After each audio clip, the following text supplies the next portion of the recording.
Come on inside. Taking that ride to nowhere. We'll take that ride. I'm feeling okay this morning. And you know, we're on the road to paradise. Here we go. Here we go. There's a city in my mind. Come along and take that ride, and it's alright, baby, it's alright. And it's very far away, but it's growing day by day, and it's alright, baby, it's alright. Would you like to come along, and you can help me sing this song, and it's alright, baby, it's alright.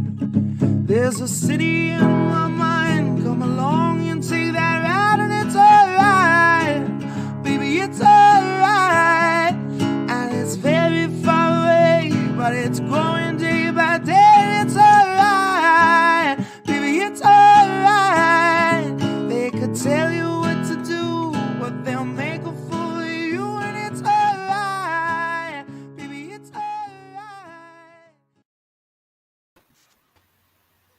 What's up? Hello. Welcome to the Postmortem breakdown. Oh, that's what this is?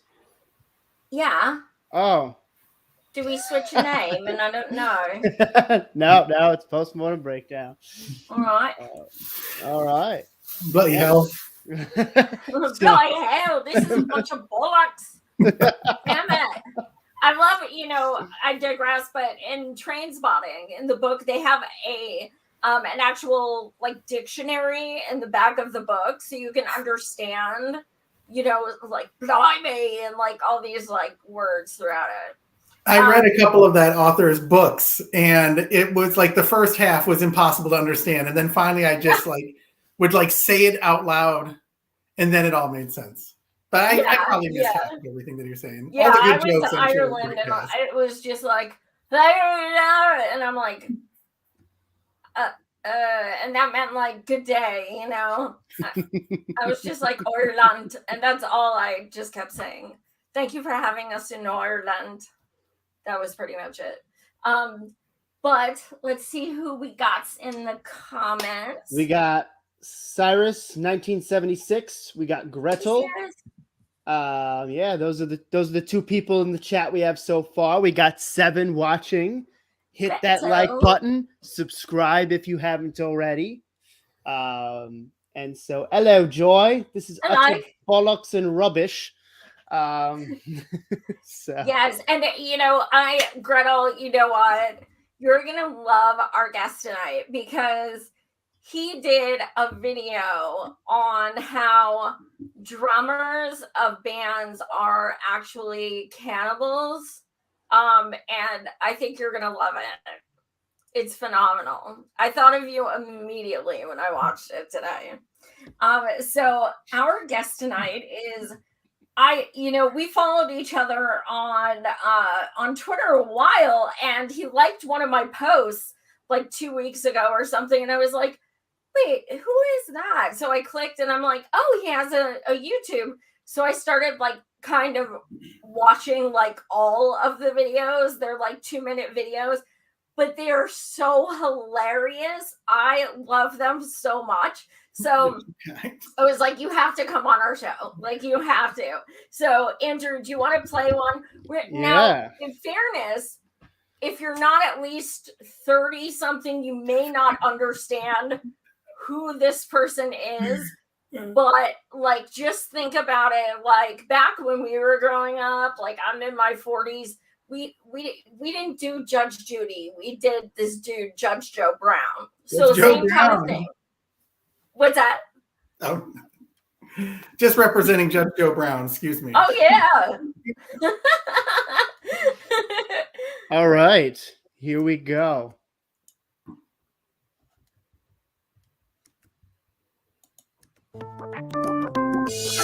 For today's report, I want to talk about a gentleman by the name of Judge Joe Brown. We all know him as the guy that sits on a throne and casts down decisions impacting people's lives. But do you remember about 2 years ago when he ran into that burning building and rescued about a dozen cats and dogs? No one remembers that because it never happened. But that begs the question, why has it not? Why isn't Joe Brown doing more in his community?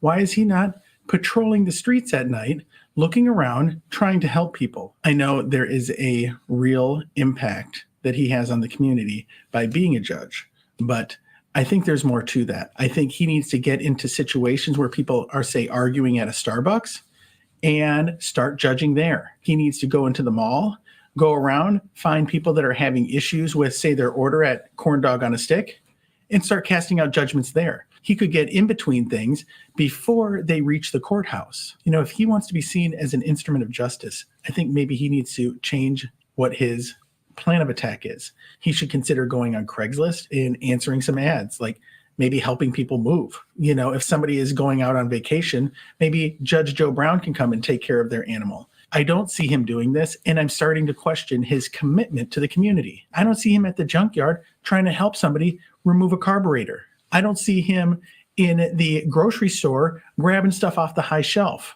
I think if he did, TMZ would be all over it. Being that I'm not seeing that information on my daily TMZ feed, I think Judge Joe is dropping the ball.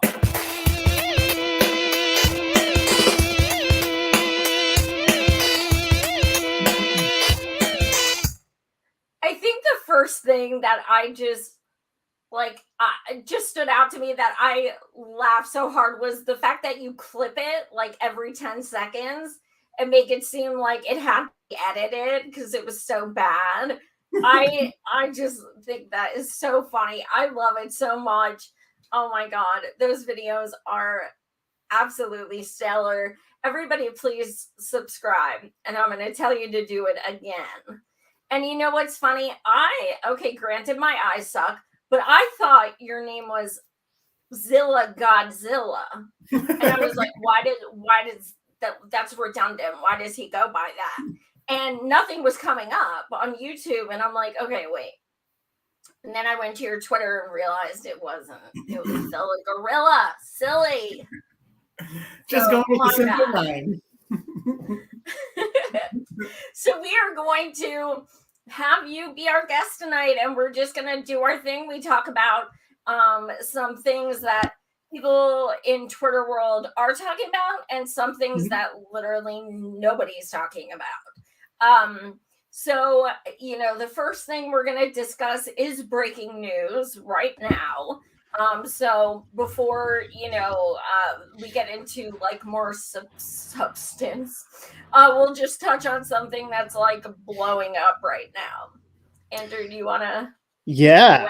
So, and it was funny. Me and Joy were talking about this before the stream. I had heard from different people in leftist media spaces hearsay that AOC had decided to endorse Nina Turner today on like the 11th and 3/4 hour before the election that's supposed to happen tomorrow. Granted, let's keep in mind that early voting has been happening for a little while now.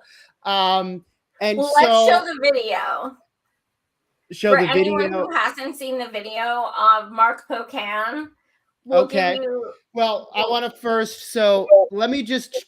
I just feel like I have to prove to you that she did that because you wouldn't know if you looked at her Twitter page because she said nothing about it. So, New York Times article: AOC endorses Nina Turner in a rematch for an Ohio House seat. So, but if you go on her Twitter, there's absolutely nothing about it. It's kind of a meaningless endorsement because what's the point if you're not going to make it public? But yes. Essentially, she made a nice compliment and they took it as an endorsement.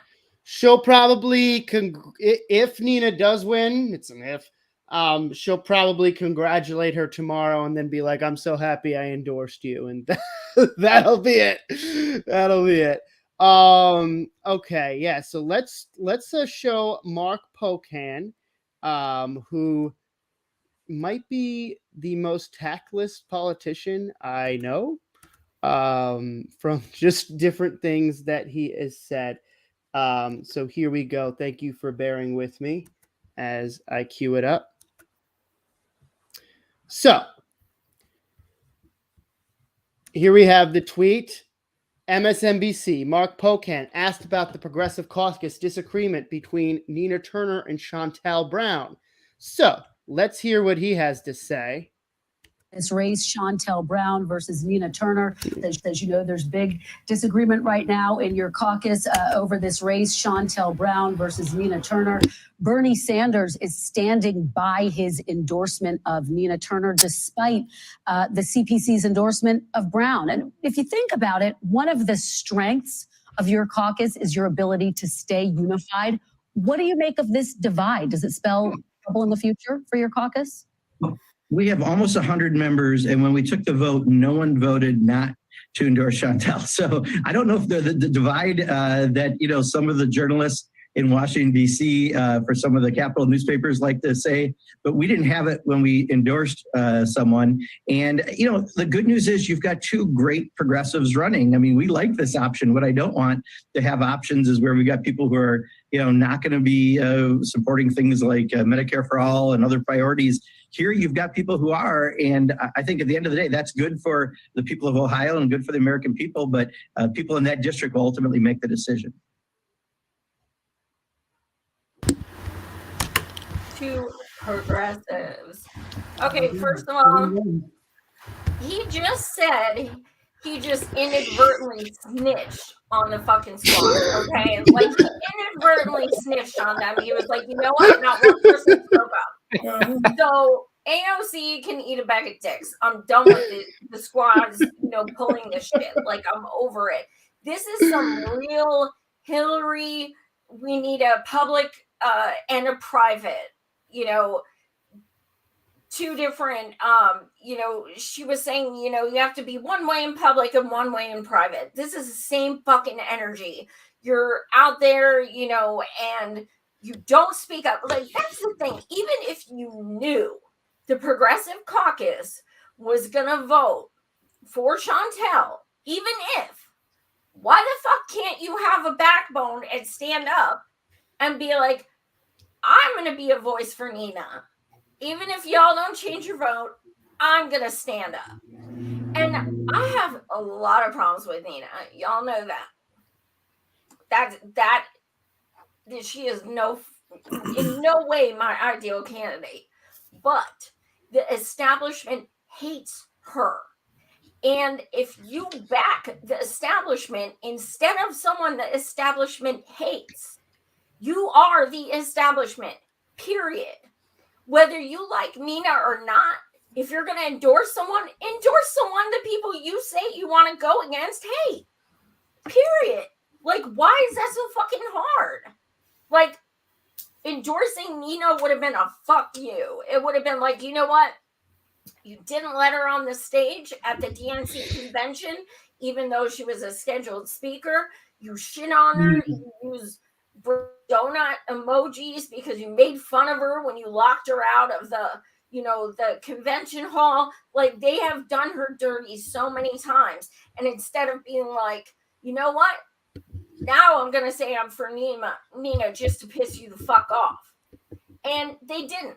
They have no fucking backbone. And we've known this, but it's just like, ugh. And then this article comes out, 12 Hour, and it is a third-party article. It is not from AOC. People are tweeting at her left and right. Did you endorse Nina? She is not responding. There is nothing on her Twitter about it whatsoever.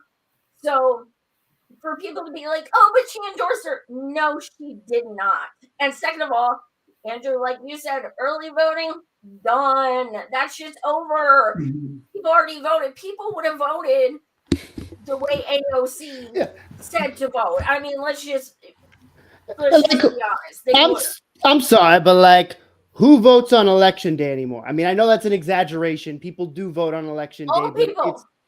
But it's becoming more and more normalized since the pandemic, especially, that like people just go and vote early because there's much more readily available times in order to do that, right? and less long lines, because typically it's, especially if you have drop boxes, you can just go drop it off and you're done. But yeah, Martin, what do you have to say about this? We'll let the guest get a little bit of how he thinks. For one, I've been mailing my ballots for at least 10 years now, so I get that done way early. This endorsement was pretty late. It almost seemed like this was someone on Nina's team that sent a message saying, "Don't you know that I was endorsed?" And this person maybe was on their way home and just sent out an article, didn't look at Twitter, didn't, check any references. It seems like it's just out of thin air. And that little broadcast, it was interesting how they brought in Bernie and said, well, Bernie he doesn't agree with the Progressive Caucus. So, what is he these days? As if Bernie he's to the right of the Progressive Caucus. You always want to say divide when you talk about Bernie. Yeah, and he's the only one who fucking held his own. He's the only fucking one, so of course. It's unbelievable. It's been coordinated attacks against Nina, and I agree, Nina has her faults, but compared to Chantel Brown, I would take Anita Turner, and I think that everybody's had it out for her. And I didn't realize until seeing that article. I just saw that AOC endorsed her. And that was, of course, just someone else on Twitter saying, hey, it's 6:30 and she just got the endorsement with an LOL attached. So, it's pretty thin. I literally had to look. It took me a while to look to find even any source talking about AOC endorsing, because, like I said, it was all hearsay. I saw some people in the leftist spaces that I think are reputable saying that AOC endorsed her, but I always am like, okay, where are you getting this from? Just so that I know, because if I'm going to be going on and talking about it on here, I need to at least find some sort of backup, being like, okay. And so, yeah, not that, I'm not saying New York Times has so many problems, but I'm not at all the New York Times. So typical squad. This is, I'm not going to have the balls to say anything behind closed doors. But then when I get tons of shit on Twitter, I'm going to be like, well, I endorse her, just to kind of placate people and try to calm shit down. Unless and until she sits there and she goes on her stupid ass Twitter and says, I wholeheartedly endorse Nina and blah, blah, blah. I still don't give a fuck, because she didn't do it when it mattered. But until and unless she would do that, don't say she's endorsing her. She didn't fucking endorse her, you know? And wait till the last fucking minute, please. Well, she had to wait for Nancy to leave the country before she could forward a possible endorsement. That's my guess. Absolutely. And she's like, if I don't tweet about it, but I whisper into some reporter's ear, she maybe won't read that article because she's with too time busy. zones, 6:30 all the time. Right, exactly. Fucking Mark Pocan is getting called into meetings like this. Don't ever say that. Tell them to take that video down. Oh my God. Twitter talk is violence. Oh my God. And AOC is like, this is violence. I cannot come out. I have to log out of my Twitter now because people are mad because I didn't stand up. Nina has so many faults, and she has broken my heart a million times, but I will say it again. If you are going to endorse someone, I'm not endorsing anyone. I don't give a flying fuck. But if you're going to endorse someone, endorse the one that is a fuck you to the establishment. Period. That's it. Yeah. You have no balls because you don't want any pushback. So not only are you dissing someone you act like you're cool with, the most important thing is you are literally missing a huge opportunity to be like, you know what? You can push someone down and you can try everything you want to get them to lose, but we're still going to go with who we want to choose. They missed that opportunity. Force the vote and now and other times. They have no fucking backbone. Yeah. No. Yeah. I thought she endorsed Bernie late. Yeah. I also wanted to just bring up, Gretel brings up a great point. Chantel is also a member of the New Democratic Caucus, right? So she's a member of two caucuses at once. The New Democratic Caucus is blatantly a corporate Dem. Yes. Like, yeah. And so, and I want to just say one thing about Mark Pocan. I mean, I think he is one of the least, like someone brought up earlier in the chats that Mark Pocan was doublespeak. I actually don't think that was doublespeak. I think that was him actually blatantly saying what is happening, which I think is part of the issue, is that he literally revealed what we all knew. And the fact that he didn't have the sense to even taper down what he was saying or be more strategic in how he said that just shows how oblivious he is to everything. So that's really all I have to say regarding about this. I mean, yeah. AOC is going to be AOC, and I also want to Greta. So someone said, "Oh, this is a great joke. I'm sure Rashida and Ilhan will endorse Nina at 7 p.m. tomorrow."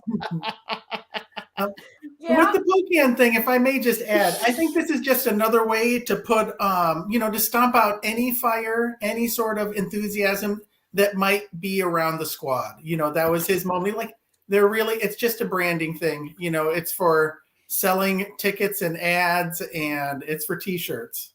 Right. Absolutely. And I'm like, damn, how many times did I see, them holding hands, arms in arms at Bernie rallies and stuff, like, oh, Nina's a powerhouse and this and that. Like, you're fucking fake. You are fake in so many ways, and people still just love them. They're like my girl Marianne Williamson was like, what is up? What the fuck is going on? She went to Ohio to campaign for Nina. They're good friends personally. And she's like, I won't tell you what she said to me in text, but she wasn't very happy. I'll tell you that much. And, it's like they have opportunities to at least try to somewhat prove their worth. And they show they don't fucking have any. Like, they don't have any. So let's be honest. Nina's not going to win. And even with this endorsement, she's not going to win. I mean, she's just not going to. And they know that. And they didn't want to upset Mama Bear and their crew because Chantel is going to win. And then they'd have to be looked at as the one who could have cost Chantel her seat. Mm-hmm. That's why they think about, politicians always think about the long run. They don't think about today.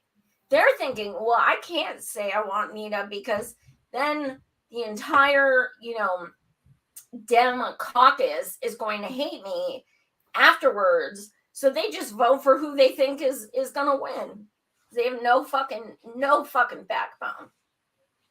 No, and if I may, just real quick, AOC got bumped for that committee seat, if you remember that, about a year or so ago.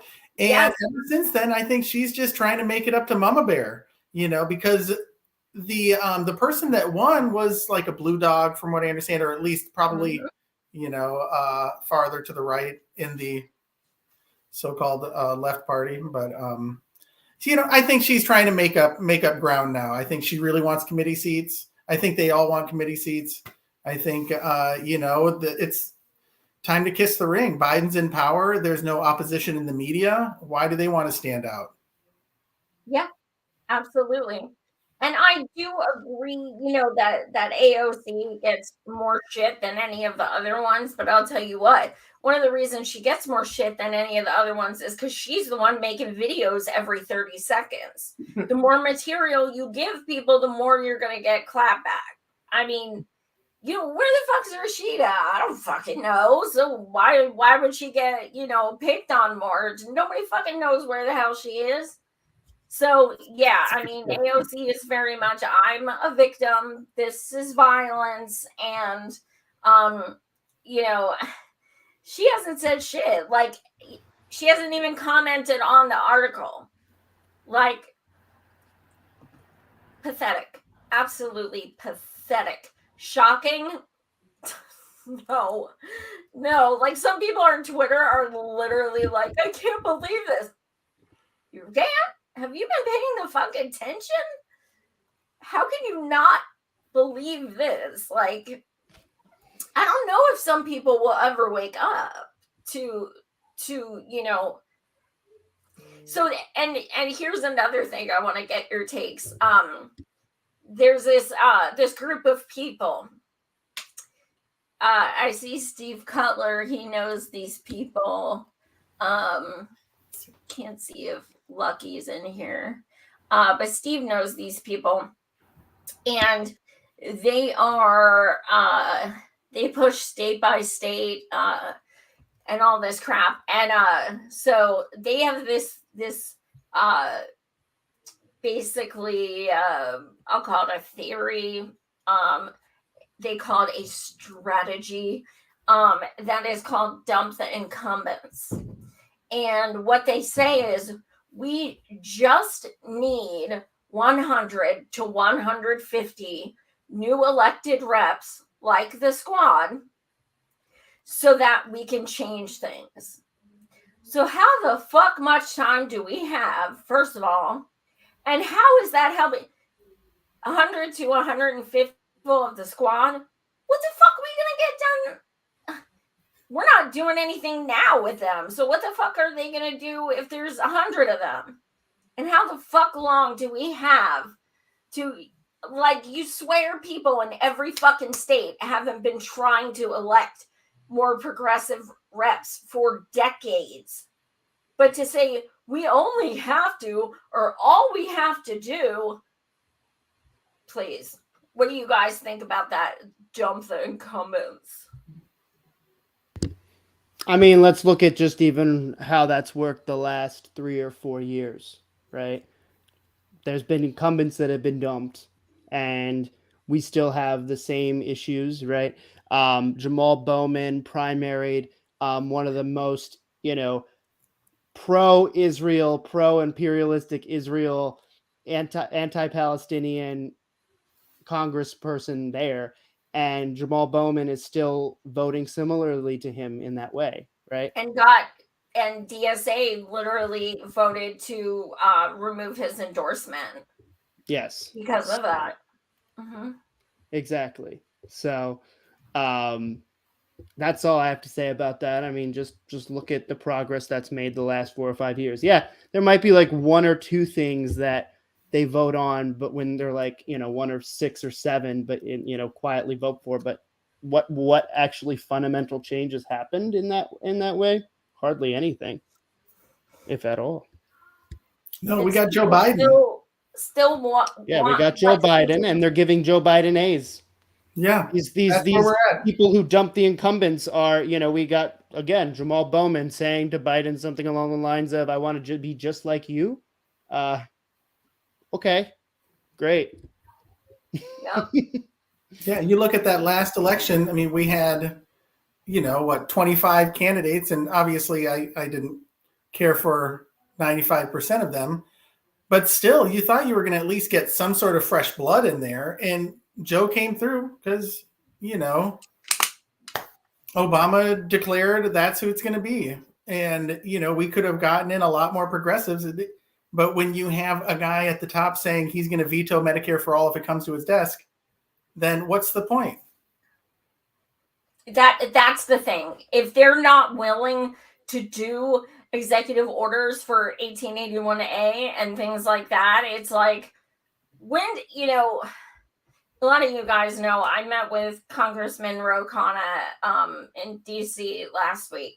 And one of the things I said to him, and also Pramila Jayapal's legislative assistant, was, we don't care when you guys tweet. It is really condescending and patronizing to be like, oh, we need XYZ, because you're talking to people who already agree. If you want to feel like you're actually making a difference and to not get ratioed so hard with every tweet you do, maybe at POTUS, at VP, at these people, and be like, we need Medicare for all now. You're not doing that. You're telling us.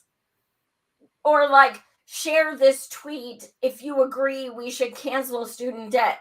For what? Or what would it mean for Medicare for all for you? You think they sit there and read those comments? Please. Right. So those things are so condescending and patronizing. And I made that very clear with both of them. And they do shit like that still, you know? And it's like, all you're doing is dangling carrots. You don't fucking care. You don't give a shit. It would be like one thing if they actually like publicly read, say like at, a hearing or something, if they actually read some of the things and made people feel uncomfortable in that way. But yeah, they don't even do that. So, well, that's the thing. They had the Medicare for all hearings 3 weeks ago. And what the fuck was it? It was, we need this so bad. Oh my God. Oh my God. Really? Because me and my 3 teammates, we busted our ass to reach out to every single fucking member of Progressive Caucus to ask if they would meet with us too while we were in DC last week. And guess what? Most didn't even respond. And the ones that did were like, well, we don't meet with people who aren't our constituents. Right. And I was like, okay, let's just get this straight. We're all your constituents, okay? Because the way you vote affects us. Mm-hmm. So Rose in fucking California, none of us are in California. He still met with us. Yeah. So he's the one that asked us to meet. So yeah, this whole you're not a constituent. Well, you know what? I'm a part of humanity and I'm watching your fucking eugenics of the poor bullshit. And I would like to actually speak for people who need help. But that's the thing. They're like, you know, there are ways for them to just keep nope. They just don't care. People just, the whole dump the incumbents is one thing. It is electoral politics that is counting on a system that is continually rigged, that has close primaries, has super delegates, things like that. And big money and all of these things. And you think all of a sudden 100 to 150 people who you agree with are just going to get in. Mm-hmm. Steve Cutler Live says, I'm wondering if this is actually Logan, because this is exactly something Logan would say. We need to build structures outside the ones in place, mutual aid, grow our own food, opt out of their garbage politics and the swirling cesspool of government. Isn't that exactly what Logan would say? I'm like, are you Logan? Round it up into mulch, Steve. Do it. Yeah. And no, Steve's not Logan, but yes, it absolutely sounds like Logan. It does. Yeah, they should connect. Yeah. So, all right. I know it's you, Steve, but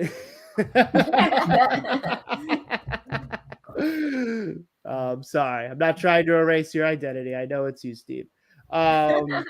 All right. So what else do we got? That was like an impromptu thing, but we're just like breaking news. Yeah, we had like 6 topics we were going to talk about today, and AOC really wasn't even one of them. So we're up. Trying not to talk about them. Y'all know that. So triggering. You're so triggering. People aren't talking about. But now we got it out of our system. We're done. That's it. So should we talk about Trevor Noah real quick and talk about? Let's talk about that. Yeah. Ooh-wee. I'm really sad. I saw like a 2-minute clip today of George Carlin. And so seeing that in comparison to like the comedy that we have today, it's just like, oh my goodness.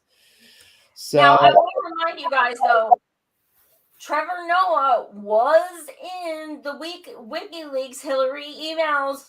He agreed not to say anything negative about Hillary. So I actually didn't know that. Yeah. I didn't know that either. So I've known this dick for 6 years.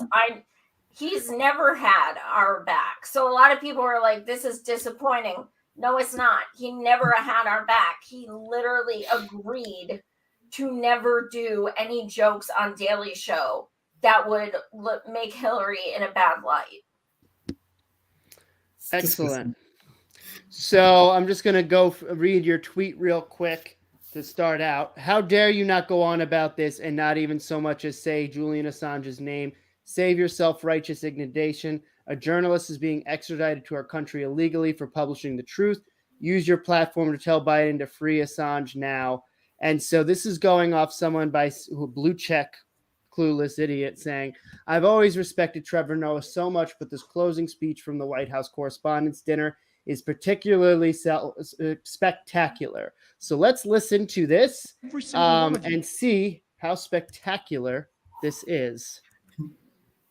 Whether you like it or not, is a bastion of democracy. And if you ever, every single one of you, whether you like it or not, is a bastion of democracy. And if you ever begin to doubt your responsibilities, if you ever begin to doubt how meaningful it is, look no further than what's happening in Ukraine. Look at what's happening there. Journalists are risking and even losing their lives to show the world what's really happening. You realize how amazing it is. Like in America, you have the right to seek the truth and speak the truth, even if it makes people in power uncomfortable, even if it makes your viewers or your readers uncomfortable. Understand how amazing that is? I stood here tonight and I made fun of the President of the United States, and I'm going to be fine. I'm going to be fine, right?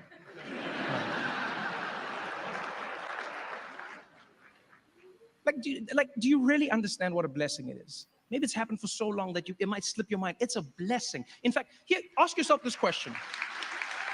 Honestly, ask yourself this question.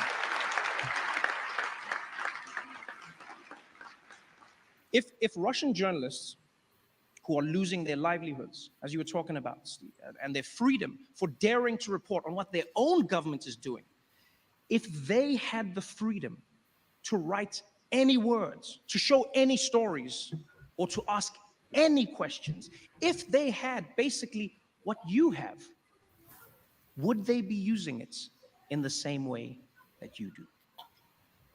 Ask yourself that question every day, because you have one of the most important roles in the world. Thank you so much for having me. I appreciate you. If they'd be writing more about their Nazis. Yeah. So gross. That was tough. You know, I watched, you know, miscellaneous clips.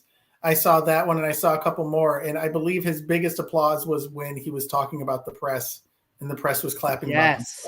They're like, you know what? We're here. You know, he is the most sanitized comedian you can find. And that tweet, I thought that said Mike, like Bibliaga or something like that. If I could be pronouncing it wrong. That's a famous comedian. That's a comedian saying what a great comedy Trevor Noah is doing. Yeah, if it's the same guy, but he's verified, so it probably is. Yeah, he is. Yeah. And if I can just say, if you guys saw back when Stephen Colbert did George Bush W, and he did the White House Correspondents' Dinner, and he tore him apart, and it was brutal. And that was the moment that I actually fell in love with Stephen Colbert. And of course, he's not there anymore. He's a different person. He's like the parody of himself. He got co-opted. Yeah, he got co-opted. He's literally he's the joke of what he was on the right. So it's a shame. So I have a hard time even like acknowledging him as still even doing anything professionally. He was in the WikiLeaks emails for the same thing. Oh, was he really? Yep. Wow. Shame. I'll have to reread some of that. That's I wanted to just bring up, because I think Danny Haifong, who probably a lot of you know, brought up a really good rebuttal where he says the United States has 25% of the world's prisoners, a police budget larger than most countries' militaries, dozens of political prisoners and prosecuted whistleblowers. What's this freedom Trevor Noah was talking about? Exactly. And, It's always funny to me how they never ever use any data to back up how free we are. It's always this manipulative emotional appeal where it's like, look, I could say jokes about Biden that I'm sure was probably pre-approved before I actually said them, right? We could do this. What other country can you make jokes about your leader? Many of those countries you can make jokes about leaders, right? Like, I always go back to that one show where the guy from Dumb and Dumber, it's like the beginning of the show, it says the newsroom where they're like, The why Truman is Show? What?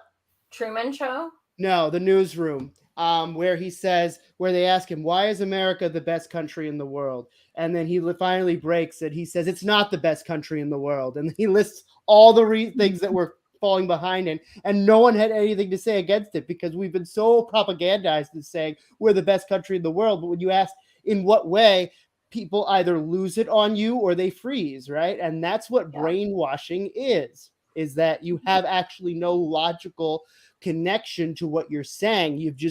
It's been burnt into your brain all these years that we're the best country in the world, and you learn not to question it. And this is the same. And because you watch people like Trevor Noah, who are programmed to provide some type of illusion that they are against the status quo, when in reality, it's all just State Department talking points. He's worth 16 million, Trevor Noah. So, and I don't understand how what he was saying is comedy. How is it comedy? It's not.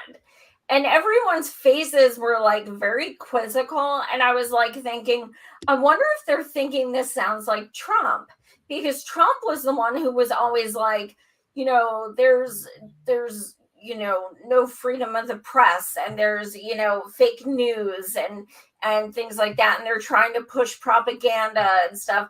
And that could have been where people might have thought he was going, like, oh shit, he's making a point that could go either way. But did you guys see the clip of when Trevor Noah at the same speech was like, everything has gotten, I think it was like, gotten higher since. Yeah, everything's gone up. Everything has gone up since Biden won. Gas prices, rent, blah, blah, blah. And the fact that everyone laughed so hard at the fact of rent going up when we have more homeless people than ever in history, those are the people who were there to make fun of poors. It's a room full of very wealthy people all laughing that everything's more expensive for the poors that are working this banquet hall and that are cleaning our house while we're not here. And at every restaurant we go to, it's hilarious. Yeah, it's terrible. That was that when I saw that, it reminded me of when, not to go on about W, but when he was looking for the WMDs and he's like looking under the desk and everything. Like, it's the same thing. Like, everything is hilarious. Human suffering, hilarious. As long as we're standing on them, we can all high five. That's the vibe I get. The one thing that was hilarious with W was when he got smashed in the head with a shoe. That was hilarious. I think, didn't he duck? He did duck. Oh, he did duck, but it hit him when he Apparently, and I don't know where this source is. Like, I don't know where I found this, but apparently there's like a statue in Iraq. Yes, there is. Shoe that hit George Bush. And I'm like thinking, damn, part of me just wants to go and just visit. Bring a shoe. Just go there and bring a shoe. The anniversary of that guy doing that was last month. I think we said something on the show. Oh, nice. Fucking hero. What a hero. We need a holiday for him. Seriously. Yeah. Yeah, no, love George Carlin. George Carlin and Sam Kinison were the last real comics. It's a big club. Who else I didn't really know much about until the past few years. Not funny, but very wise. Frank Zappa. looking back at some of his quotes were very much a Carlin-ish, just not funny, but very much anti-establishment and things like that. But I mean, Carlin was the greatest, absolute greatest. He was great. I mean, man, he was so right before any of us even woke up. He was so fucking right. Yeah, it's amazing. I mean, when he was alive, he was before my time, but just watching so many of these reruns, I mean, he literally in his first SNL skit from the 70s, when he was the first one to host it, he literally talked about indigenous people exploitation, like during the 70s. And I'm just thinking to myself, damn, like, I don't know anyone else, at least that I know of, that was openly talking about that on a show like SNL. Like, incredible. He's like the comedy of Nostradamus or something. He's like, I know what's going to happen. Yeah. Y'all are going to watch all these back. Except he's actually correct. Like, yep. Except he's actually correct about it. Yeah. So. And he also made it funny. He would bring up all these people's names in real time. I remember one of his comedy specials started out talking about Dick Cheney and Colin Powell, and and he just went for it. Yeah. Wasn't it something about the dick and the colon? Yeah, I'm sure he made a connection there. Yeah, I think so. But yeah, I mean, it was so amazing. And it's like, when I wrote my shitlib comedy book, like on the first page, I put, if we don't laugh, we'll cry. And that to me is Carlin. That to me is like the absurdity of so much shit going on. Like, you have to have a humor about it. It could be a very dark and dry humor, but you have to have some kind of humor, or else you just will give up and not even exist anymore. I actually have a small Carlin joke. I saw him live, about 100 years ago, and I went and bought tickets with an old buddy. We were probably, I don't know, I think I was like 25 or something, and went and bought tickets the day of. It was almost sold out, but there was 2 seats in the third row on both ends. So we just said, hey, we don't have to sit together. This will be great. So we sat there, and after the opening act, we were able to finagle some seats together. And at one point, it was great. He was doing like a lot of his hits, so we were very familiar with a lot of the jokes. But then at one point, he said a joke a second time, and it didn't hit as hard as it did the first time. He's like, did I just say that joke? And we're all like, yeah. And he's like, hell, well, fuck you. And that was funnier than anything the entire night. Aw, wow, that must have been amazing. Yeah. I think, Andrew, doesn't this kind of go into the golfer in a way?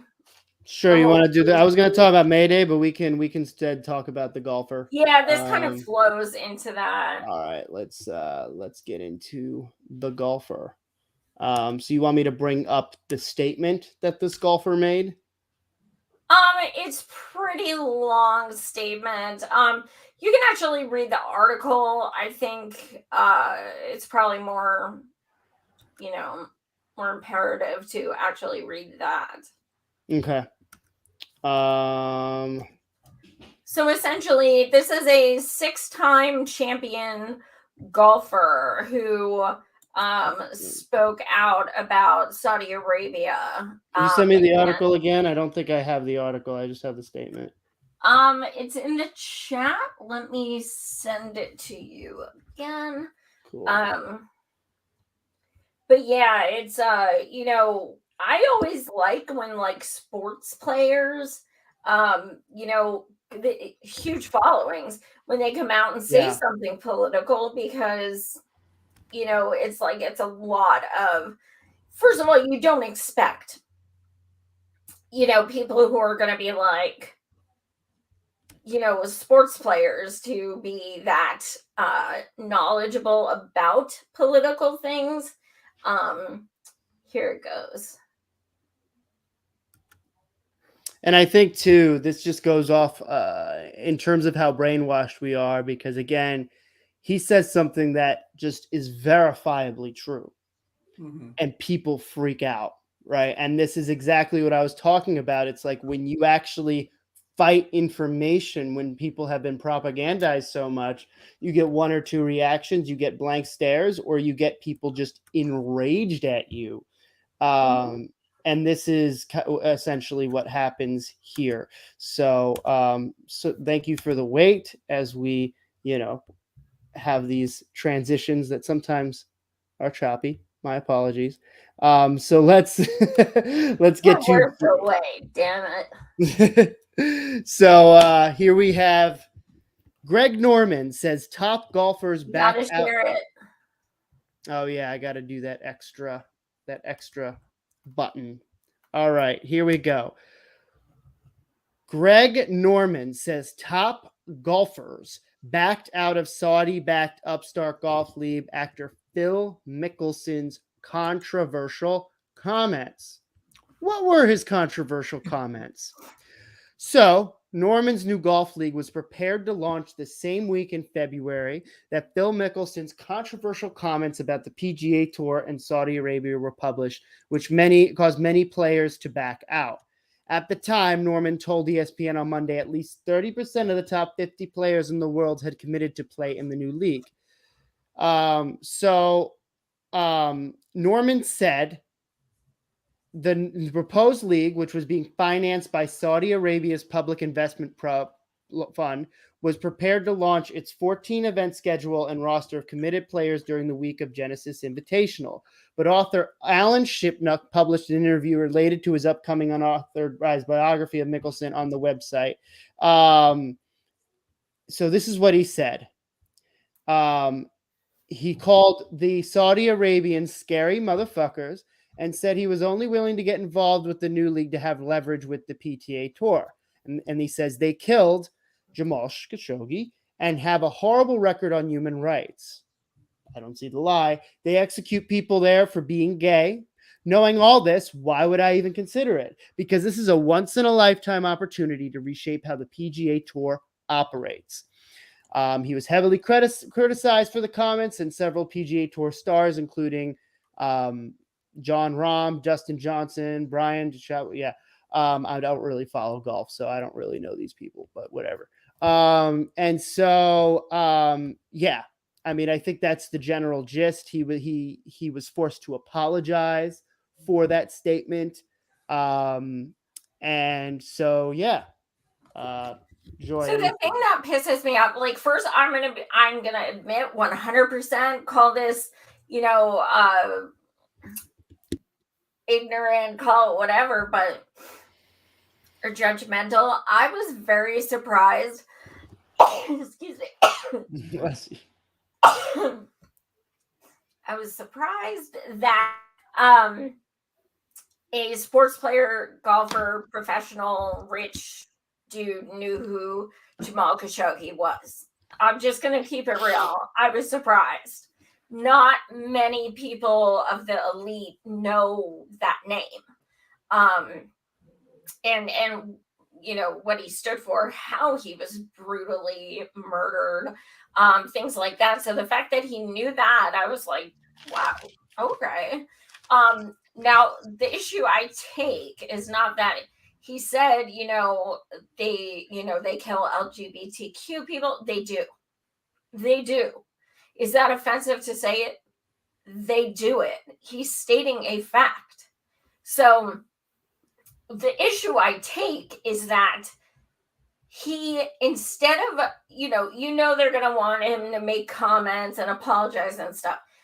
Instead of doing it in a way that he wasn't being a bitch, in which he would have said, although I stand by my comments that they have not been good on human rights and blah, blah, blah, and are not, do not treat LGBTQ people correctly.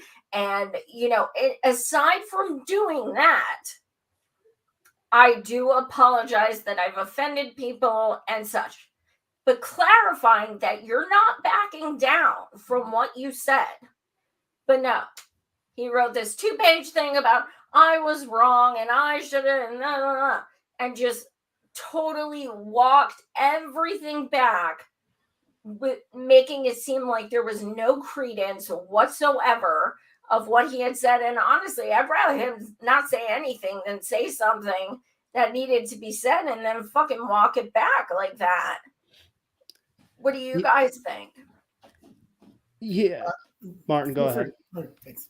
I think, it is quite a shame. It sounds like he lost an endorsement from Heineken and then some other possible endorsements. So I think that jogged his memory a little bit and thought, wait, I'm not supposed to do this. When I was reading about this, I also saw a few interviews from other golfers that were just, talking about the situation. And everybody just stood back and said, you shouldn't talk about that.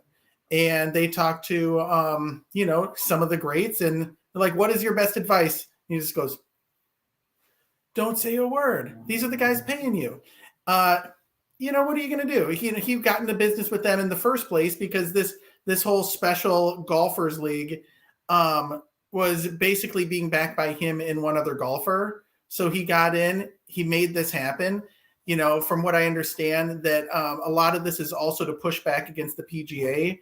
So because they're really controlling and, there's not a lot of wiggle room for, doing anything else but going to the PGA. If you go to, the other league, then they might not include you. I don't know enough about golf to really get too detailed into this, but, it sounds like the right people just called him and said, hey, you better walk that back. Your, career's on the line. So then there you go. He misspoke. A two-page letter about how he misspoke. Yeah. And I think in many ways, it's not only disappointing, but it's actually harmful to actually gain any traction when you do a 2 pages of you apologizing, because if he actually stood his ground, then that actually allows more people to look into the issue, because now you're putting it on a spotlight. If they push back against him, he counters with more facts. You are now making this more front and center. By putting out a 2-page apology, what they're going to do now is be like, okay, thank you for apologizing, and they're going to move on, and it's going to be back to business as usual, right? These are opportunities to wake more people up when you say something like that, again, it's facts, right? It's literal facts that you're bringing up. And all they can do is say, how dare you say that? Because there's nothing they can do to debunk what you're saying. And I think another thing I find very, very interesting is that you might remember that when shortly after Joe Biden pulled soldiers in our military out of Afghanistan, right? On quotations, but that's a whole other issue, right? There were so many articles talking about how abusive people in Afghanistan are to women, right? So they have no problem highlighting that if it means actually benefiting their special interests, right? But if they actually really cared about equality and human rights, why aren't they saying that about Saudi Arabia? We all know the reason. But oil, right? Money. But this is all how it works in that sense, right? So I just wanted to bring that in there because the complete hypocrisy, right? The same type of people who are angry what he said about Saudi Arabia are the same type of people who are like, oh my gosh, the women in Afghanistan, we need to go back and help them, right? They don't give a shit. They don't care. Nope. Absolutely. If he would have said again, no, because I agree with what I said about Jamal Khashoggi, people would have Googled it. People have said, who is this guy he keeps talking about? You think anyone cares now? No, he's like, okay, I misspoke. Like, what does that even mean? I misspoke. Like, that's like a Joe Biden stuttered racist things. Mm-hmm. Like, it doesn't make any sense. Like, you're trying to you're attempting to rationalize the fact that they said something you don't want them to say. Yeah, For sure. You know, it makes me wonder too, what stakes does Saudi Arabia have in these companies that were sponsors? You know, I mean, Absolutely. Saudi Arabia has huge stakes in a lot of Fortune 500 companies. And that's one of the main reasons no one can ever say anything, because, you know, their tentacles are in everything. Right. So as soon as you do that, it's like Heineken. Yeah, Heineken. Maybe Heineken's a third owned by Saudi Arabia. I don't know. But, you know, why would they jump ship? What is it? You know, what Heineken's upset about talking about Jamal Khashoggi? It doesn't make any sense. And Yeah, very good I point. mean, they may be a big sponsor for this tour, but that leads me to believe that there's even more money from Saudi Arabia feeding into Heineken. And that's just one of many. It's Absolutely. Yeah, for sure. So, what's next? Should we do May Day now? Yeah, we can do May Day. Cool. May Day. May Day. So I did not see a single Justin Timberlake meme the past 2 days. Not a single one. What the fuck, people? It's gonna be May. Yeah, like seriously, y'all are slacking. Usually everybody waits for that moment, and then you see 1,000 of them, and I actually like it, but I saw none. Not okay. I think yeah, I activists celebrate May Day a lot. So we wanted to kind of like discuss what May Day actually is. Yeah. So, and I want to, talk about what May Day actually is. And there's many different layers to it, but we'll talk about the basic thing. And then I want to talk about what Joe Biden actually, or I don't know if he actually wrote it, probably not, because I don't think he really does much, but what the White House wrote about May Day, which talk about co-opting a movement and talk about, completely just historically just leaving out a lot of stuff and changing it. So May Day is celebrating. I mean, I guess one of the main things is that, and feel free to add on if you want. It's the introduction of shorter hours was brought to a boiling point in Chicago spring of 1886. It resulted in the Haymarket bombing exploding that killed 4 of the city's greatest radicals, right? And so Soviet and other communist nations appropriated the international proletariat tradition, making it an official holiday. However, when we talk about co-opting, Dwight Eisenhower, when he was president, decided to trademark May 1st as Loyalty Day in order to squash any sort of solidarity amongst workers. So that's essentially, I mean, there's a lot of other different layers to May Day, but that's essentially the celebration, right? Celebrating the sacrifices that many people made, many leftists, crazy leftists at that time made, in order to ensure that the day to celebrate communism. Yes. Yeah. And even Bill O'Reilly, I think, made a quote of like it sometime in the past of being like, "Oh, May Day, it's a time where communists and socialists celebrate stealing property," or something. So that's why I celebrate it. Right. So just adding this to the stream. So this is what Joe Biden said on the White House website. You can look it up. Therefore, I, Joseph R. Biden Jr., President of the United States of America, do hereby proclaim May 1st, 2022 as Loyalty Day. This Loyalty Day, I call upon the people of the United States to join in this national observance, display the American flag, and pledge allegiance to our republic for which it stands. In witness whereof, I have hereunto set my hand this 29th day of April, in the year of our Lord, 2022, and of the independence of the United States of America, the 246th, Joseph R. Biden. There's a lot more that goes up here. You know, he talks, he does mention a little bit about like the labor struggles, but it's completely whitewashed. And of course, the word unity is used so many times. Like it's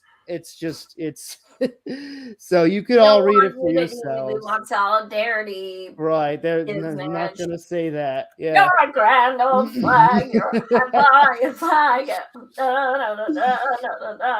Like, I feel like you need to be like playing that, you know, with banners and streamers and like while he reads it. Joseph. I was seeing in black and white when that happened. Everything just turned to black and white, and I was back in the 50s. By the way, did that go to the Ministry of Truth or whatever they're calling that? Did that actually pass? No, all the girls are wearing like I'm just trying to that form. And then they do the can, and we should do that. I would love to see Andrew in a can sailor outfit. You got it. Yeah. So I guess, you know, it's kind of self-explanatory what to say about that. And, you know, I was saying earlier today, and again, like for anyone that practices Christianity, you know, go for it, you know, as long as you're not, you know, pushing your ideology on other people. And I just want there to be a president that is not Christianity just once, so that not every other like 4 sentences is the word the Lord and God when we're supposedly supposed to be separation of church and state. Like, are you kidding me? This this year of our Lord. I'm like, what are you like? What is this? Like, you're not even an evangelical Republican. Like, why are you talking like one? Why are we? I don't get it. I don't. You know, that's one thing I will say about Bernie is he, whenever, you know, all the politicians are like thoughts and prayers and stuff, he only ever says, "You are in my thoughts." That's it. There are no prayers. Because he knows that not everyone prays. And plus it sounds fucking trite and like literally it's the least you can do. Literally the absolute bottom thoughts and prayers. Like that's it. Like, and y'all don't even do the prayers. You just say it. That's even worse. Like, I'll light a candle for you. Do you? I don't know. When they were in kente cloth, were they praying when they kneeled? They might have been praying when they kneeled. I don't know. Praying that they could stand back up again, you mean? It could have been. I mean, I'm not gonna lie, that happens to me. Nancy Pelosi needed a hand getting back up, but you know what? These phones are old too, so I ain't gonna hate on them. I was standing at a concert Saturday night for a few hours, and I said to my husband, I'm like, I'm in so much pain right now. Oh man. Because we were like on a concrete floor, you know, and you're back, and I'm like, oh god, I feel so rough. So I'm not gonna hate on Pelosi for that, but she was weeble wobbling a little because she was drunk. Yeah. Martin, what were we gonna say? Were you gonna say something? Oh, I just was saying, I think they just wanted to look like they were concentrating more than anything. You know, it was a moment to be serious, so that was the serious face came on, and you know, everybody bought it. I mean, the nation was healed after that. That's how I felt. Mm-hmm. Oh yeah! Oh my god! I felt like I automatically just like felt I had a renewed spirit, a renewed, you know, just a whole other meaning of life. At that point, I went to church for the first time in 30 years, and I showed up with a kente cloth, and it was an all-black church. They weren't fond of my kente cloth, but they took me in anyway, and now I am a devout Baptist, all because of Nancy Pelosi.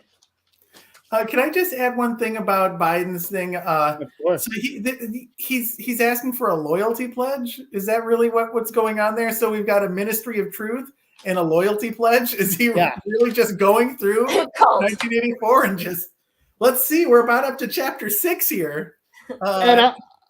Yeah, and he's like, show your flags. I'm like, I'm sorry, but like, I don't know about Communist you, flag? but I drive by houses and like half them have flags outside, right? Like their flags are literally everywhere. What are you talking about? Why do you need to see Hang them mine? upside down. Bananas. Absolutely bananas. Oh my God. So say the Pledge of Allegiance today, folks. You know, I'll just skip the under God part. no, you gotta pray before it and then say the And cross pledge. it out on the dollars. Yeah. Yeah. And I tax mean- the churches. Tax the churches.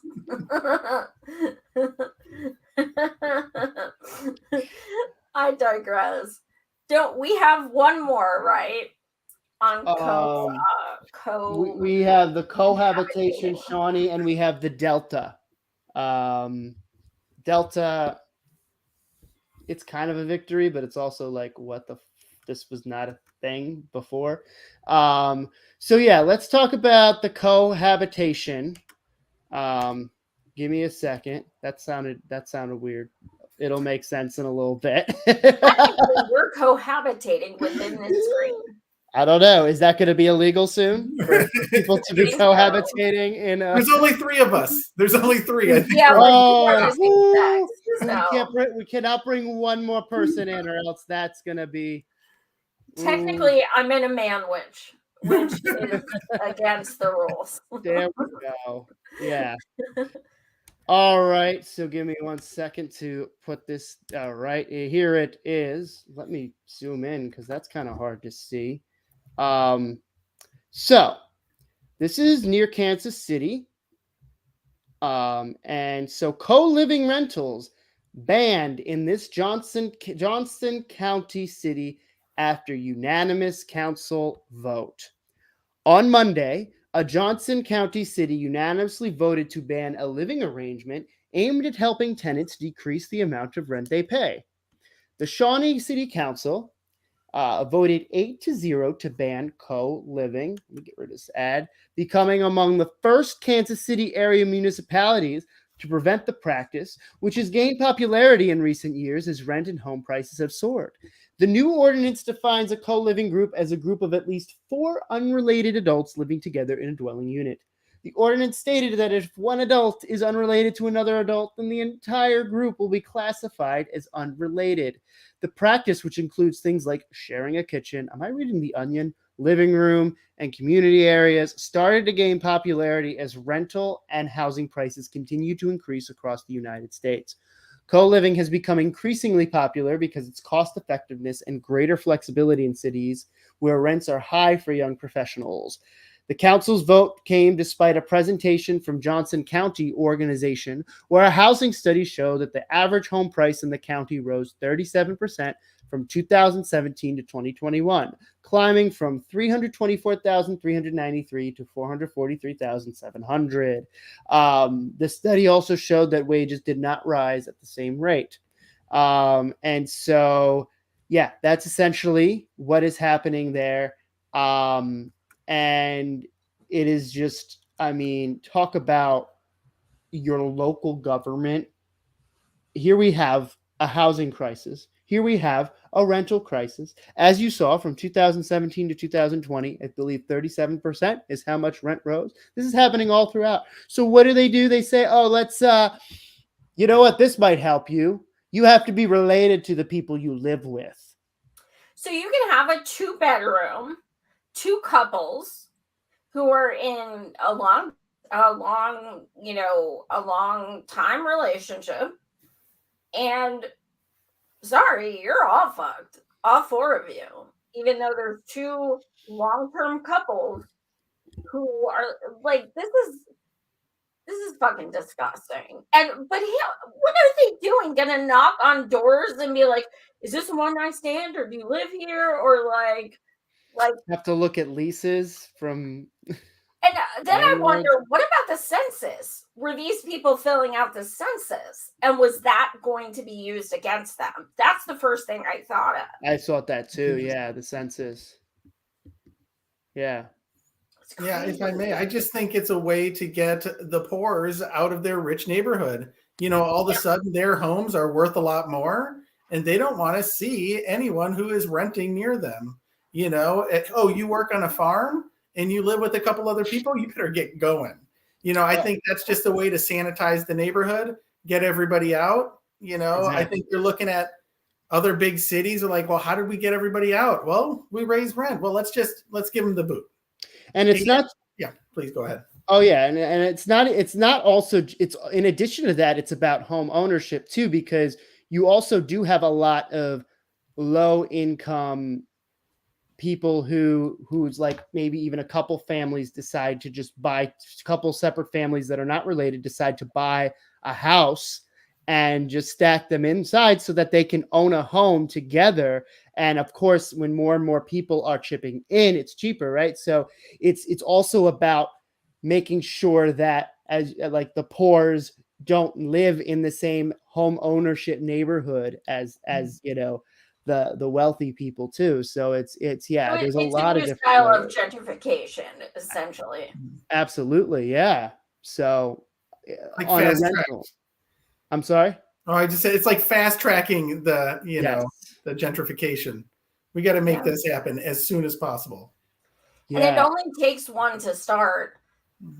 Some people are going to be like, "That's a good idea," and then do it in their areas. Exactly. Yeah, and people are going to move out of those neighborhoods because they don't want to get the boot. Nobody wants to leave. People want to leave on their own terms. It is fascinating that in this article they're talking about, people are sharing kitchens that don't actually are not related. Like, how does that work? Are you crazy? Nobody shared a kitchen in their life? They have the same living room. They've agreed on shows. They split the Netflix subscription. What are we doing? It's so hilarious. Like, did you ever live in a dorm? How about that? Now that's some crazy shit. Yeah, not my daughter. I don't know. Are there any colleges here? Because there's a lot of people who live together on college campuses that are not related. So I don't know. They might have to. What about conjoined hotel rooms? Ooh. You better put a lock on those. It's weird because it's almost like some fundamentalist Christians created this in some way too. I don't know. It's just it feels like some. If they feel like they're gay people, I think is part of it. I really do. Because there's sex out of wedlock. They're unrelated and stuff like that. I really think that they're we don't want the gays and especially the gay poors. That's a double no. So right, I think there is some kind of homophobia in there for some reason. To me, I got the sense of that too, even though it wasn't directly said. I was kind of wondering myself, is this? So I just want to show you. I just happened to go on their website for the Shawnee, Kansas, and literally it says Shawnee, Kansas, good starts here. So just the irony right there of yeah. Definitely I'm getting heavy Christian vibes from I could be completely off. I don't know Kansas that well. I don't know Shawnee. I don't know outside of Kansas City well at all, but yeah, I'm just getting some weird vibes. The word ass is in the state's name, so yeah. Sure. Yeah. Yeah, I felt like the article just read that unclean things are happening in these households. Yes. Whatever they may be. Exactly. And it's not natural. Or they're just, people having a good time, and we can't have that either. We can't. They're having parties. They're having beer. Smoke a whole weed. Sharing a kitchen. You ever hear something called a fucking restaurant? You know how many people share that kitchen? Oh my god, let me tell you. There are too many unrelated chefs in the kitchen. Get out. Wait, is this pro incest? What are you talking about? What is this? What there are so many elements that it's just it's and maybe they're trying to keep the peace because there are different ethnicities cooking different styles of dishes in the same kitchen, and that's bound to lead to something. I don't know what, but Yeah, you know what, Judge Joe Brown, bring it in. Like, seriously, where is he? It's ridiculous. This person does not like Korean. This person does not like Italian, and they're about ready to fight. And Judge Joe Brown, bring it. Yeah, absolutely. That could be it. That truly could be it. Or music. This person's blasting rap. This person's blasting hip hop or punk rock. This person's blasting best of the 80s, and they're all just turning it up louder than each other to compete. And the people upstairs are just like, I can't even make out what's going on. It just sounds like a dance club. And they're like, I want to dance like this, but I'm dancing more like this. Aggravated Progressive says, this is what killed Madison Hawthorne. Oh my God. Yes. Yes. Oh man. That story. Wait, is he dead? I don't know. Is he? Or do you mean like figuratively?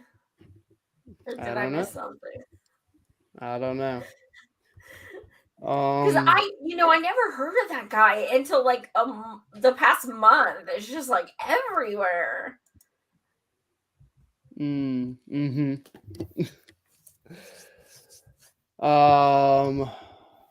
Okay, so Delta. Give me 1 second to pull this up so this is actually all right. It's frustrating, and also it's great to see that. So I'm going to start by reading the petition, because this person who used to be a flight attendant actually started this petition, got a bunch of people to sign it. And now Delta has actually made the concessions. So here we have change.org, and Ingrid Ewers, that was someone who signed previously. What's this person's name? How many signatures does it have? We've got 168,234 people that have signed. And so here it says flight attendants need to be paid for boarding. Flight attendant schedules were originally built off of railroad schedules. Currently, there are no airlines in North America that compensate flight attendants for boarding. Okay, so keep in mind, right? If any of us are going on planes, right, for like 30 minutes or so, we're boarding to get on. The door is open. Those flight attendants, except for Delta, because Delta just enabled them to get paid for it.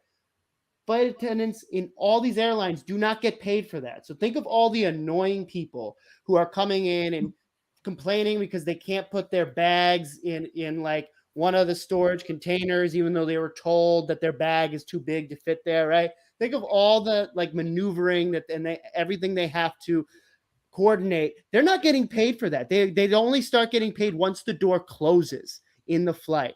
And so since this is free time for the airlines, they are unable to manipulate. Okay, so this person says, I want to leave aviation better than I left it. I know how much money our companies steal from us, and I know how much we deserve it. It is incredibly challenging to be a flight attendant. I hear it all the time. I couldn't do what you do. We are professionals, customer service experts, energy experts, time experts. We work really hard to keep planes moving on time and customers happy, just like everyone else at these airlines. We deserve to be compensated for the times we are working. Our hourly rate looks amazing, but at the end of the day, we are working under minimum wage for at least the first 5 years of our career.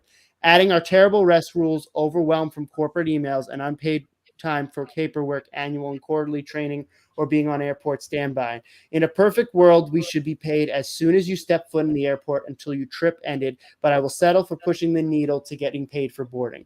I would like to note that pilots are also not compensated for this time. Thank you for your consideration, support, and sharing this incredibly important matter. So anyway, they ended up getting that concession from Delta. Delta is now paying flight attendants, at least from the start of the boarding, But that really just, I mean, I had no idea that this was the case. And think about all the other airlines that there are here that are not paying them at all for any of those things. And, you know, think about too, particularly all these flight attendants that have to go international, right? Some of these flight attendants have to actually stay at hotels overnight in a country that, you That's know, what I was wondering. yeah, that they didn't choose to go to, right? It's not really fun if you are displaced because of work and don't really have time to actually enjoy where you are. They're not getting paid for any of that.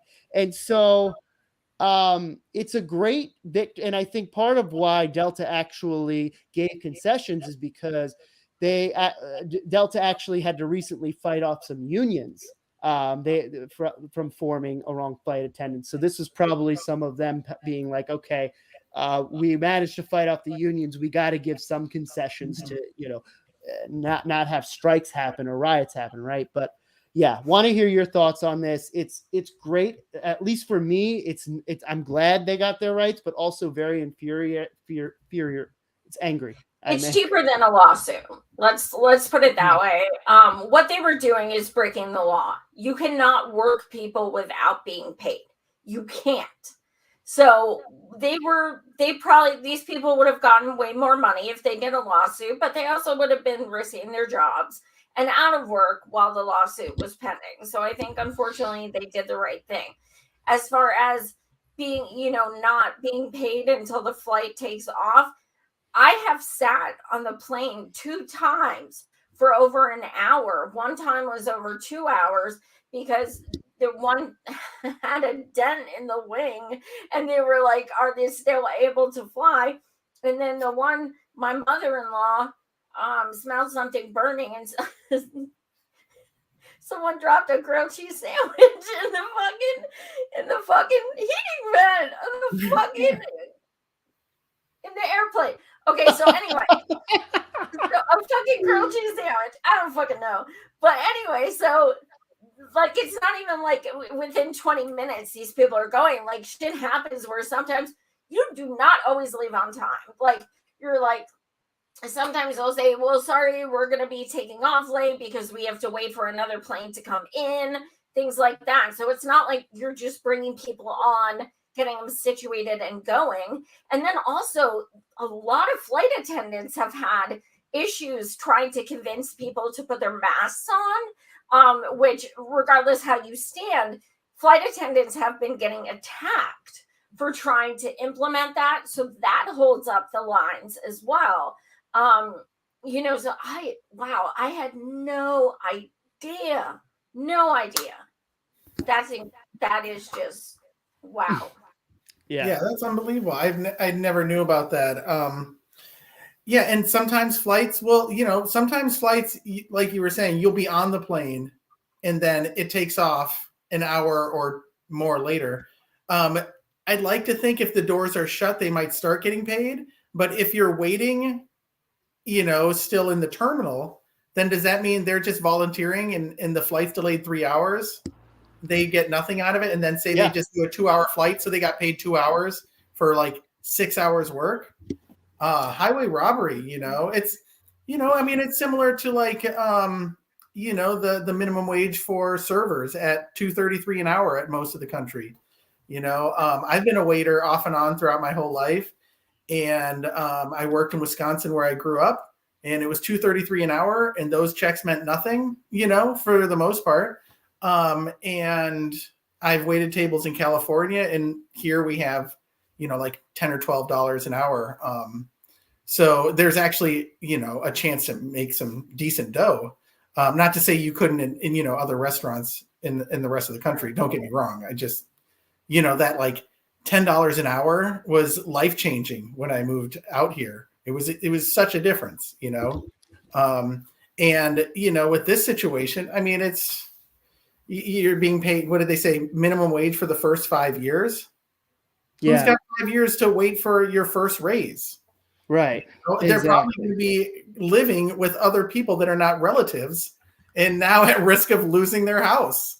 Yeah. Yeah, exactly. They have like a flight attendant, like, community and now they're all going to get separated because they need to move away from Shawnee because they know that now they have to separate. It all intersects. Yeah. It all intersects. And speaking of, I used to have, I think we had 7 people living in this house at one time that had 3 bedrooms. One of them was a flight attendant. And he was never there. I hope CIA ain't watching. No CIA allowed watching. Nope. He's not in Shawnee. Nope. It's okay. Don't be calling anyone. That's going to be the thing now. People say, I'm not in Shawnee. Maybe they're doing it because they're like, good publicity. Like, oh, well, I'm going to live in Shawnee now, But as far as the flight attendants, what I was thinking is, when it comes down to why they wouldn't get paid while they were boarding people, to me, it makes sense that they're just like, they want their people to board as quick as possible. If they're not getting paid, they're going to be like, come on, take your seats. Let's go. Let's sit down. And then it keeps things on track. To me, that's why, because they want everything to be more expeditious. I think Which one still thing completely unacceptable, but I think that's why they're probably rationalizing that they were doing that. But I do hope that other employees do, put their airlines in check for sure. Yeah, well, let's unionize and make them. But I think one thing too that I actually didn't realize until I saw specifically the petition, because the other articles that I was reading didn't mention this, is that this is also true with pilots. And then it made me think in terms of, say if there's like something questionable with the airplane, right? And the pilot is like, well, if I don't go, I might have to open the door and let people go back out in the airport to wait because this might take a little while. I think I'm just going to go because that's more time I'm not getting paid, right? Then you start thinking how, like, have there been times where pilots have been like, that's kind of questionable, but fuck it, we got to go because I'm already not getting paid enough. And so that's where it's really concerning to me in that sense, right? Because you are incentivizing people to not care as much about a potential hazardous issue that could literally kill people and the pilot. Yeah. The two starts, the two biggest things, taking off. You want to make sure that things are going to be okay. And the truth is I'm sure that boarding and dealing with grouchy customers is probably the worst part of their day half the time. Oh God, yeah. People arguing about seats before they even get on there. People, or if the flight's delayed. Do you remember that Cenk Uygur video of him yelling at the flight attendant? I'll never forget. And there's a Bill O'Reilly one too. Yeah, that's the newest. Oh, I didn't see it. Yeah. Oh my God. It's Cenk Uygur at his finest. And by that, I mean his worst. Oh my God. It's out of control. Yeah, they weren't paid for that. Can you believe it? Now we know that they weren't. Those flight attendants weren't being paid when they were dealing with that between him and O'Reilly. Unbelievable. Yeah. Unbelievable. Although it's hard to differentiate between the people who sort of just like are there to when the flight isn't there to communicate versus going on. But yeah, either way. Asshole for yelling at those people because either way they don't get paid well anyway. So has Sarah Nelson said anything? So Sarah Nelson, I believe, was I saw her name when I was reading that petition, so she may have at least been in some supporting role of that petition and bringing awareness to this issue. So yeah, but we love Sarah Nelson. Yeah, here it says Dominica, I might butcher this name, Rawborn started this petition to International President Association of Flight Attendants, CWA, AFL-CIO, Sarah Nelson, and 2 others. So it looks like she did play a role in this petition as well. So yeah, she's always on it when it comes to this type of stuff. Yeah. Yeah, she's a badass D. Yeah. I think those were our stories tonight. That was it. Yeah, we got through it all in an hour. We covered a lot. Look, oh my God, an hour and a half even. How did we do that? I don't know how we did that. 3 stories, we did 6. Yeah. That's bananas. And I'll work on the transition. Sorry. But I'm like, all right, next story. So we got. That helped me out, honestly. That was really helpful. Spelling it out like, okay, done with one, off to the other. Now, Martin, you said that this is the first time you've done a live show. Yep, it sure is. Wow. You guys have broken me in. Thank you so much. It We was a lot of popped a fun. cherry. You guys got it. You guys are the lucky ones. And two at the same time. I feel quite used. Now actually. that's a man lips. That's what I'm talking about. No, I really appreciate it. It has been so much fun. It has been a blast. I knew you'd do great. This has been awesome. Tell everyone where they can find you. Please subscribe to his YouTube. He gets a lot of views on some of his videos, but he needs more subscribers, y'all. And he puts out stuff pretty regularly. And they're 2 minutes. Who doesn't have 2 minutes to laugh? So where can we find you? YouTube, Dubious Headlines. Pretty nice and easy. I have a link on my Twitter profile as well at Skeptically101. Yeah, sometimes they're even less than a minute. They're short and sweet, try to just get in, crack a couple jokes, and then move on. Everything is pretty ridiculous. Everything is outlandish. Nothing really makes sense. That's part of the whole plan. That keeps me. That keeps continuity to never be an issue. I'm sorry. Andrew, what do you have coming up? Yeah, so you can catch me on People's Voice Network. And we got so let's see here.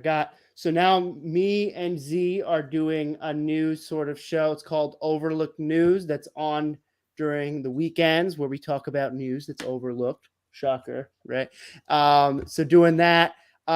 Catch me on panels of People's Voice Network. And yeah, we're going to have on the People's Voice a special guest on Tuesday, May 10th, Dr. Arami. As many of you probably know him, the funky academic. So looking forward to that. And yeah, that's essentially it. Looks like Joy. Who'd you say? Who's saying you? The funky academic. Not sure who that is. Okay, well. You'll have to find out. You'll find out. Yeah. I hope it's nobody I'm following. If it is, I'm sorry. I'm bad with names, as Martin can tell you. I'm trying to make the promo for tonight. What's your real name? I really can't remember if you told me. I didn't tell you. Okay, I hope you didn't. Because I was I'm racking my brain. I'm going through our messages and I'm like, oh my God, I can't. I'm so embarrassed. But you were nice about it, thankfully. Oh no, at that point I was like, it's crazy. I never even told you my name. All my aliases. Yeah. Do you believe I have a few more. We'll have to try out. What's that? I said I have a couple more aliases. We'll try another one out next time. Smart. What's that? Martin is real. Sorry. Oh, okay. Cool. Coming up tomorrow night, I have 2 Starbucks workers who just unionized in Colorado. The first Starbucks in Colorado to unionize. I have them this afternoon, and I'm airing it tomorrow night because we're doing the show now. Len and Maria, we talked for almost an hour, and we talked about everything from why they wanted to unionize and what the treatment they got while trying to unionize and all kinds of stuff. So we really touched on a lot, and it's an important interview because with all the unionizing going on, I think it's very important that people learn how to do it. Yes. And also get the support and solidarity from people who are doing it, because that's how they did it. they reached out to people who helped them, and so on and so forth. So it was very inspiring. All these young kids, doing this. It's very inspiring. So I'll be showing that tomorrow night at 9 p.m. Eastern. Wednesday night, 9 p.m. Eastern, I will be showing my exclusive with Eve 6, the multi-platinum band. I've known them for over 20 years, and I saw them on Saturday for the bajillion time. And when I was backstage, I kind of cornered them, and I was like, guess what? We're doing an interview about Medicare for All. Because, read their post. If you don't follow them on Twitter, do it. Like, they are amazing. So I'll be premiering that exclusive on Wednesday night. We talk about National Medicare for All. We talk about capitalism. We talk about socialism, all that fun stuff. So the next 2 nights, 9 p.m. Eastern, got some good stuff. But also, thank you guys so much for watching. You guys are the bestest. And I see you, Kami John. I love you. You tuned in late, you bastard. I don't know. Maybe you just didn't comment till later. But yeah, have a good one, everyone. Much love. Take care. Much love, and thanks again.